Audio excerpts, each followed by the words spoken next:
अध्याय 1 कुरुक्षेत्र के युद्धस्थल में सैन्य निरीक्षण। श्लोक 1 धृतराष्ट्र उवाच धर्मक्षेत्रे कुरुक्षेत्रे संवेता युयुत्सवः मामकाः पांडवाश्चैव किम कुर्वत संजय।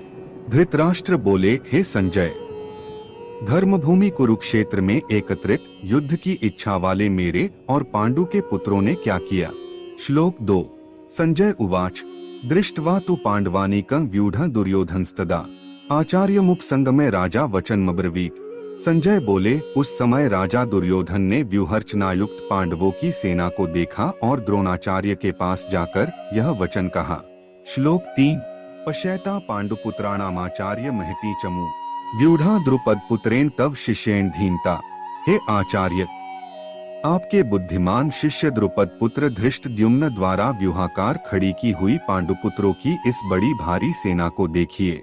श्लोक 4, 5, 6 अत्र शूरा महेशवासा भीमार्जुन समायुधि युयुधानो विराटश्च द्रुपदश्च महारथः धृष्ट केतुश्च कितानः काशिराजश्च वीर्यवान पुरुजित कुंती भोजश्च शैब्यश्च नरपुंवः युधामन्युश्च विक्रांत उत्तमौजाश्च वीर्यवान सौभद्रो द्रौपदेयाश्च सर्व एव महारथाः।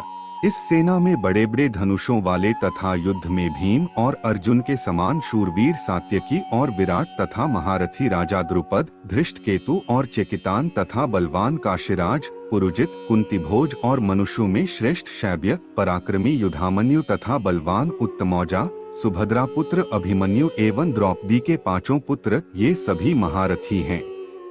श्लोक 7 अस्माकं तु विशिष्टा ये तान् निबोध द्विजोत्तम नायका मम सैन्यस्य संज्ञार्थं तान् ब्रवीमीते। हे ब्राह्मण श्रेष्ठ, अपने पक्ष में भी जो प्रधान हैं, उनको आप समझ लीजिए। आपकी जानकारी के लिए मेरी सेना के जो सेनापति हैं, उनको बतलाता हूँ। श्लोक 8 भवान भीष्मश्च कर्णश्च कृपश्च समितिंजयः अश्वत्थामा विकर्णश्च सौमदत्तिस्तथैव च। आप द्रोणाचार्य और पितामह भीष्म तथा कर्ण और संग्राम विजय कृपाचार्य तथा वैसे ही अश्वत्थामा, विकर्ण और सोमदत्त का पुत्र भूरिश्रवा।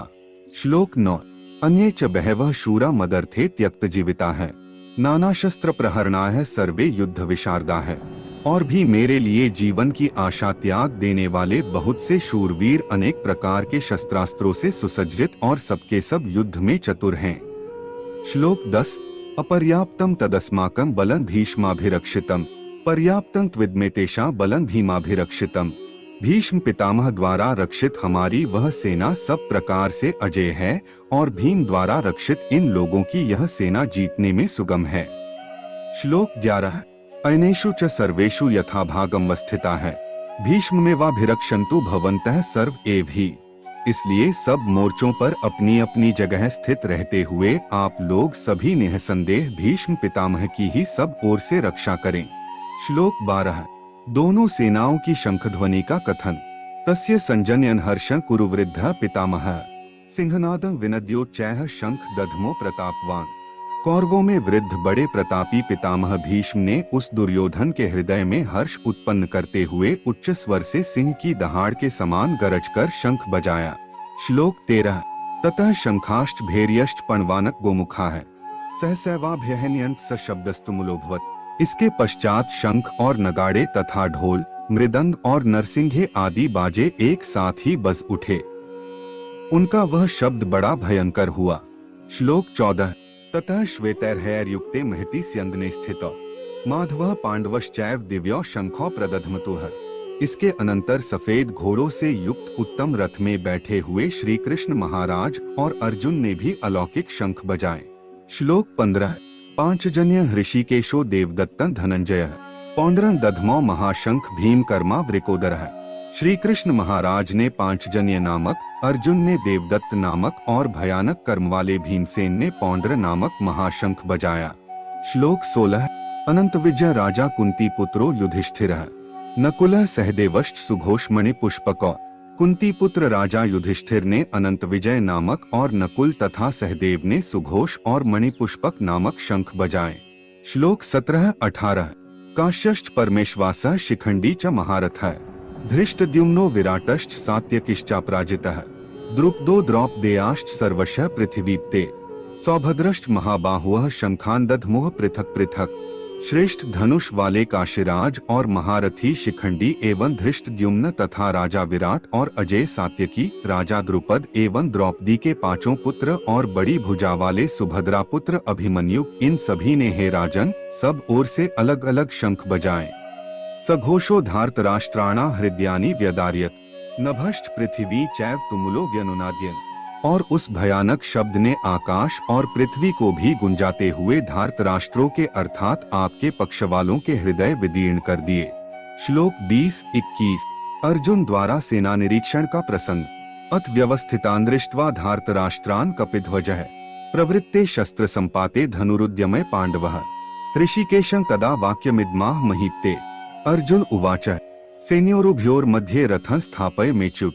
हे राजन, इसके बाद कपिध्वज अर्जुन ने मोर्चा बांधकर डटे हुए धृतराष्ट्र संबंधियों को देखकर उस शस्त्र चलने की तैयारी के समय धनुष उठाकर ऋषिकेश श्री कृष्ण महाराज से यह वचन कहा, हे अच्युत, मेरे रथ को दोनों सेनाओं के बीच में खड़ा कीजिए। श्लोक 22 यावदेतान्निरीक्षेहं योद्धुकामानवस्थितान् कैर्मया सह योद्धव्यमस्मिन् रणसमुद्यमे।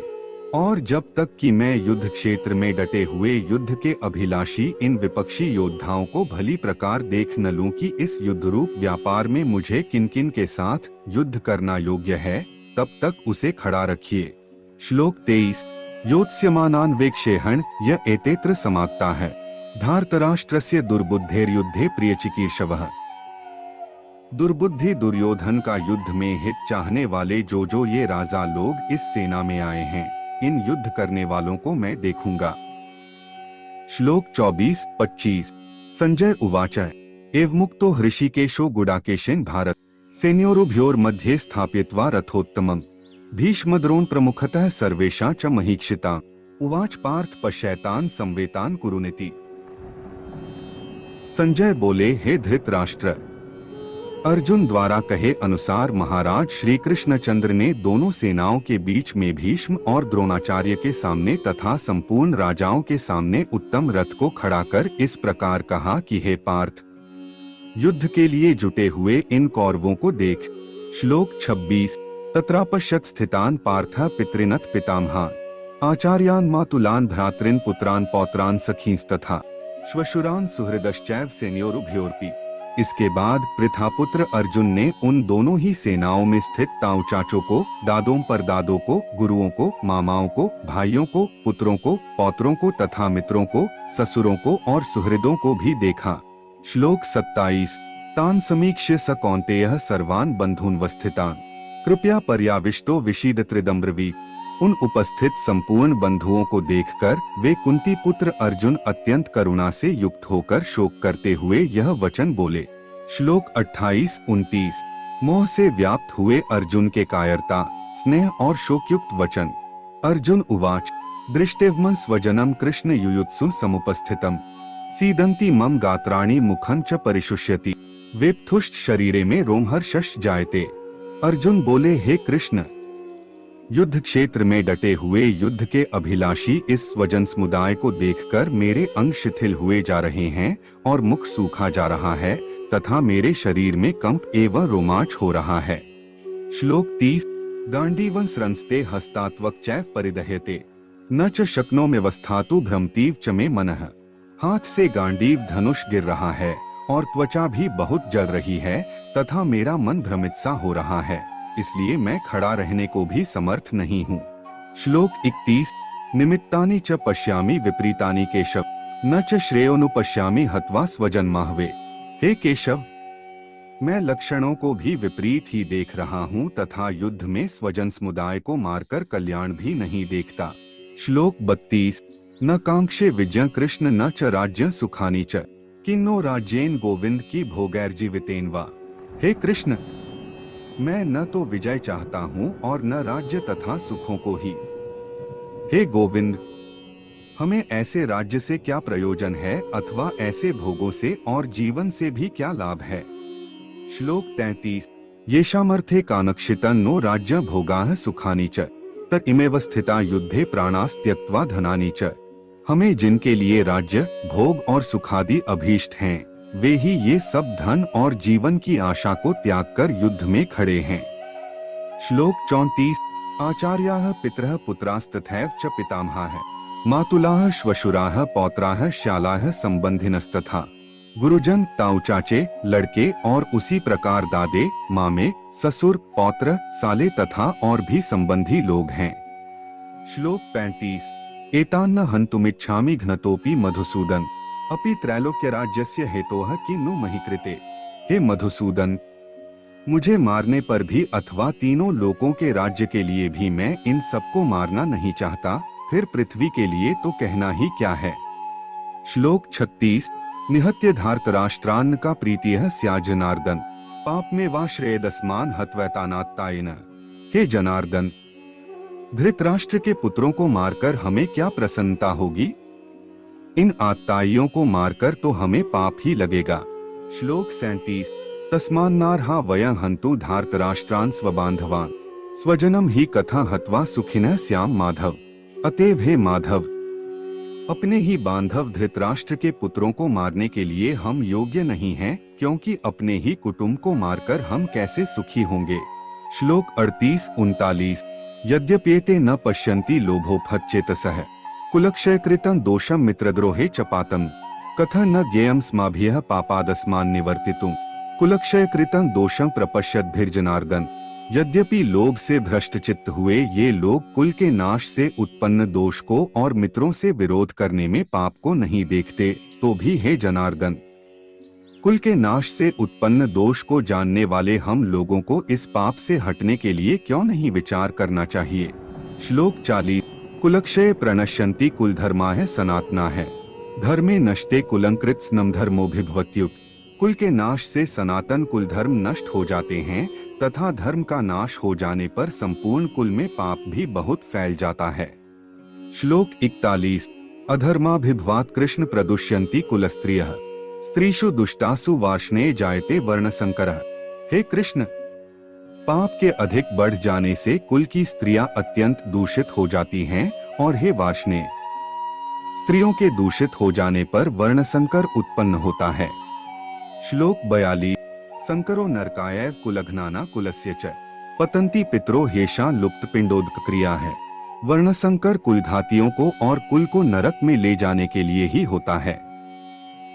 लुप्त हुई पिंड और जल की क्रिया वाले अर्थात श्राद्ध और तर्पण से वंचित इनके पितर लोग भी अधोगति को प्राप्त होते हैं। श्लोक 43। दोषरतः कुलघ्नाना वर्णसंकरकारकैः उत्साद्यन्ते जाति धर्माः कुल धर्माश्च शाश्वता है। इन वर्णसंकर कारक दोषों से कुलघातियों के सनातन कुल धर्म और जाति धर्म नष्ट हो जाते हैं। श्लोक 44। उत्सन्न कुल धर्माणा मनुष्याणा जनार्दन नरकेनेतं वासो भवतीत्यनुशुश्रुम। हे जनार्दन, जिनका कुल धर्म नष्ट हो गया है, ऐसे मनुष्यों का अनिश्चित काल तक नरक में वास होता है, ऐसा हम सुनते आए हैं। श्लोक 45। अहो बत महत् पापं कर्तुं व्यवसिता वयम् यद्राज्य सुख लोभेन हन्तु स्वजन मुद्यता है। हाँ शोक, हम लोग बुद्धिमान होकर भी महान पाप करने को तैयार हो गए हैं, जो राज्य और सुख के लोभ से स्वजनों को मारने के लिए उद्यत हो गए हैं। श्लोक 46। यदि माम प्रतीकारम शस्त्रं शस्त्रपाणय धार्तराष्ट्रारणे हन्युस्तन में क्षिमतरं भवेत्। यदि मुझ शस्त्ररहित एवं सामना न करने वाले को शस्त्र हाथ में लिए हुए धृतराष्ट्र के पुत्र रण में मार डालें, तो वह मारना भी मेरे लिए अधिक कल्याणकारक होगा। श्लोक 47। संजय उवाच एवमुक्त्वार्जुनः संख्ये रथोपस्थ उपाविशत् विसृज्य सशरन् चापन् शोक संविघ्नमानसः।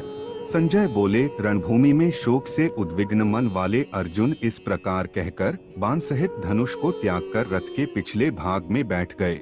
तत्सदिति श्रीमद्भगवद्गीतासूपनिषत्सु ब्रह्म विद्यायां योग शास्त्रे श्रीकृष्णार्जुन संवादेर्जुन विषाद योगो नाम प्रथमोऽध्यायः।